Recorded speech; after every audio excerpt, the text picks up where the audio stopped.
अनय साहित्य क्लासेस में एक बार फिर से आप लोगों का बहुत बहुत स्वागत है। आज हम आप लोगों के सामने अपनी इस नई कक्षा में नए टॉपिक के साथ आप लोगों के सामने प्रस्तुत हुए हैं। तो आज चूंकि हम लोग अपनी पिछली कक्षाओं में विशेषण पढ़ा और उसे पढ़ने पढ़ाने में बहुत ही आनंद आया और मुझे आशा विश्वास उम्मीद है कि आप लोगों को भी विशेषण पढ़ने में बहुत ही आनंद आया होगा। तो आइए आज उसी आनंद के साथ हम क्रिया को पढ़ते हैं।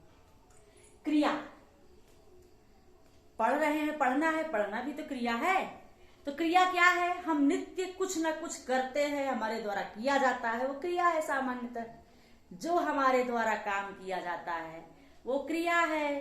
अब वो कैसी सार्थक क्रियाएं हैं, निरर्थक क्रियाएं हैं, कुछ हम जानबूझ के करते हैं, कुछ स्वाभाविक होती है।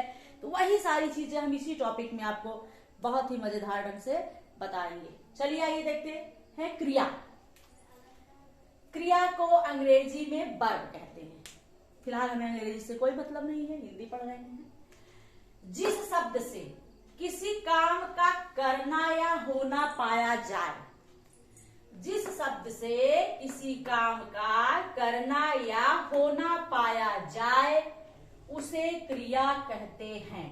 क्या कहते हैं? उसे क्रिया कहते हैं। शब्द जैसे सोना, जागना, खाना, पीना, ये शब्द है ना। हंसना, रोना, जाना, आना, लिखना, ये सारे शब्द हैं और ये शब्द क्रिया का ही बोध कराया जा रहा है।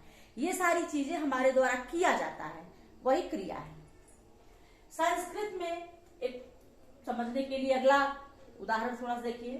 परिभाषा: संस्कृत के धातु में प्रत्यय जोड़कर हिंदी में क्रिया का निर्माण होता है।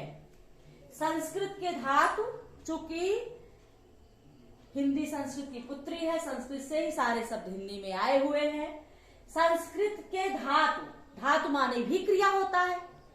संस्कृत में धातु को हिंदी में उसे क्या कहते हैं? क्रिया कहते हैं।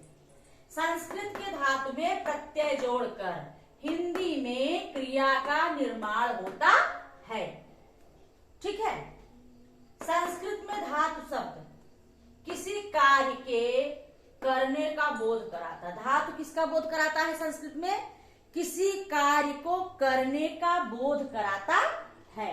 जैसे आप संस्कृत में धातु रूप पढ़े हैं, तो धातु क्या है? धातु क्रिया है। जैसे उसका पठ और गम, ये संस्कृत के धातु हैं और ये जो है ये किसी कार्य को करने का बोध कराते हैं। जैसे पठ धातु से बना है पढ़ना।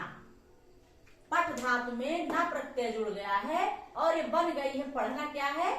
क्रिया। क्या है? क्रिया। पठ धातु में ना प्रत्यय जोड़कर क्या बन गया? पढ़ना। पढ़ना क्या हो गया? क्रिया। ठीक। और चल धातु में ना प्रत्यय जोड़कर क्या बन गया? चलना। ये भी क्या हो गई? क्रिया।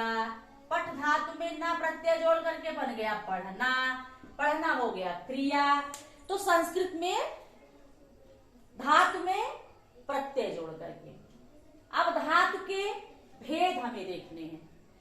धातु के दो भेद होते हैं। कितने होते हैं? दो। मूल धातु और यौगिक धातु, दो भेद होते हैं धातु के।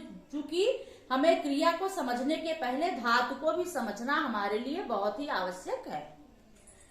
मूल धातु यह स्वतंत्र धातु होती है। स्वतंत्र मतलब क्या होता है? वह किसी पर आश्रित नहीं होता है, वो अपने आप में पूर्ण होता है। मूल धातु स्वतंत्र धातु होती है, मतलब जो मूल धातु, मूल क्रियाएं होती हैं वो स्वतंत्र होती है। उसमें किसी और शब्द को जोड़ने की जरूरत नहीं होती। जैसे खा, खा माने क्या होता? खाना। पी माने पीना, देख माने देखना। खा, पी, देख, सुन, जा, ये जो शब्द हैं ये मूल धातु के शब्द हैं। इसके साथ किसी और शब्द की जरूरत, धातु की जरूरत नहीं पड़ती, किसी और क्रिया की जरूरत नहीं पड़ती है, वही मूल धातु है। दूसरा धातु है यौगिक धातु। क्या है? यौगिक धातु। यौगिक माने आप जानते हैं जुड़ाव ही होता है। धातु में प्रत्यय लगाकर, इसके तीन भागों में से तीन तरह से इसको प्रयोग किया जाता है। पहला है धातु में प्रत्यय लगाकर। जैसे आपको ऊपर चर्चा हुई, पठ धातु में ना प्रत्यय लगा कर पढ़ना बन गया। ये यौगिक में पहला है धातु में प्रत्यय लगा कर। दूसरा है कई धातुओं में संयुक्त करके, मतलब कई धातुओं को संयुक्त करके जोड़ करके भी यौगिक क्रिया बनती है। जैसे चलना, चलाना, चलना, चल देना, हंसना, हंसना, हंसाना या हंस देना। चलना, चलाना, चलना, चल देना, दो क्रियाएं आ रही हैं, हंसना, हंसाना और या हंस देना। तो ये कई धातुओं को संयुक्त रूप से जोड़ करके चलते हैं। तीसरा है संज्ञा या विशेषण से नाम धातु बनती है, मतलब संज्ञा और विशेषण से भी नाम धातु बनती है। ये यौगिक क्रियाओं में, यौगिक धातु में है। जैसे हाथ, हथियाना, गरम, गरमाना, बात, बतियाना, बात से बतियाना। क्या हो गया? ये संज्ञा से क्या बन गया? क्रिया। हाथ क्या है? ये संज्ञा ही है, उससे बन गया क्या? हथियाना, क्रिया बन गया। गरम क्या है? विशेषण है, और गरम से बन गया गरमाना। तो यहाँ पर संज्ञा और विशेषण से नाम धातु बनता है, मतलब संज्ञा और विशेषण में भी जो है धातु से क्या बनता है? क्रिया बनती है। अब आइए देखते हैं, एक प्रेरणार्थक क्रिया है, ये बहुत जरूरी है आपके लिए, इसको देखते हैं, फिर आगे हम क्रियाओं के प्रकार भी चलेंगे। क्योंकि पहले क्रियाएं कैसे कैसे किन किन रूपों में बनती है, इसको देखना हमारे लिए बहुत ही महत्वपूर्ण है। प्रेरणार्थक क्रिया क्या है, पहले इसको समझते हैं।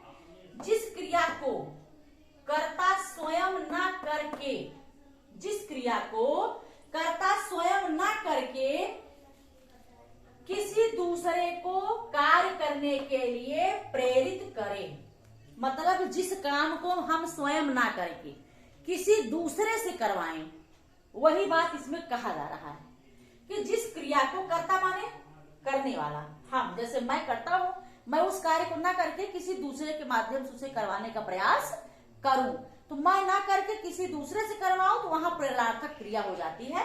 वही चीज इसमें कहा गया है कि जिस क्रिया को कर्ता स्वयं ना करके किसी दूसरे को कार्य करने के लिए प्रेरित करे, वे प्रेरणार्थक क्रियाएं हैं। जैसे पढ़ना, पढ़ना में हम स्वयं पढ़ रहे हैं, लेकिन पढ़वाना हम किसी के द्वारा पढ़वा रहे हैं। काटना, खुद काट रहे हैं, और कटवाना, दूसरे से कटवाने का प्रयास कर रहे हैं, दूसरे से कटवा रहे हैं। उदाहरण के लिए हम एक सेंटेंस दे रहे हैं, मोहन मुझसे किताब लिखाता है। मोहन स्वयं किताब नहीं लिखता है, मोहन किताब, काम तो हो रही, क्रिया तो हो ही रहा है, लेकिन स्वयं ना करके किसी दूसरे के माध्यम से उस कार्य को करवाया जाए, तो वहां पर प्रेरणार्थक क्रिया होती है। प्रेरणार्थक क्रिया दो रूप है इसके, जैसे गिरना, गिराना, गिरवाना। गिरना मतलब स्वयं गिरना, उसको गिराना और गिरवाना, ये इसके दो रूप इस प्रकार से हैं। और आप जानिए कि प्रेरणार्थक अकर्मक क्रिया प्रेरणार्थक होने पर सकर्मक हो जाती है। आगे आपको जब हम क्रिया के प्रकार में बताएंगे तो अकर्मक और सकर्मक ये क्रियाएं आपको बताएंगे, तब ये चीजें आपको और बेहतर ढंग से समझ में आएंगी। अकर्मक क्या है, सकर्मक हो सकता है अभी आपके दिमाग में ये प्रश्न उठे, अकर्मक सकर्मक क्या है, वो चीजें हम आपको बाद में बताएंगे, आप एकदम निश्चिंत रहिए।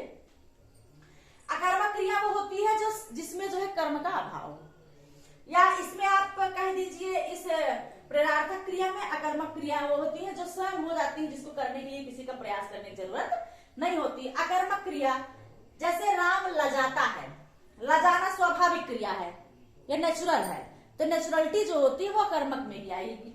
लजाना, तो राम लजाता है, यह कर्मक है, लेकिन यहाँ लजाता क्या है, ये प्रेरणार्थक क्रिया में आ जाती है, इसलिए ये इसको अगर आप सकर्मक बनाएंगे तो वह राम को लजवाता है। लजाना शब्द अकर्मक है, लेकिन अगर प्रेरणार्थक के रूप में प्रयोग होगा तो ये अकर्मक शब्द क्या हो जाएगा, सकर्मक रूप ले लेगा, सकर्मक बन जाएगा। तो ऐसी स्थिति में अकर्मक क्रिया प्रेरणार्थक होने पर सदैव सकर्मक हो जाएगी। ठीक है, प्रेरणार्थक क्रियाएं सदैव सकर्मक ही होती हैं, कहने का मतलब ये है। प्रेरणार्थक क्रियाएं अकर्मक और सकर्मक दोनों क्रियाओं से बनती हैं। प्रेरणार्थक क्रियाएं अकर्मक क्रियाएं और सकर्मक क्रियाएं दोनों से बनती हैं। ठीक है, जैसे मैंने उसे हंसाया, मैंने उसे हंसाया। हंसना, अगर हंसना आ जाए, रूल अभी आगे आपको बताएंगे, हंसना भी स्वाभाविक है, हंसना जो है ये अकर्मक हो जाएगा। लेकिन हंसाया, जब उस यहाँ प्रयास किया गया, किसी के माध्यम से हंसाया गया, करवाया गया, तो यहाँ पर ये सकर्मक हो जाएगा।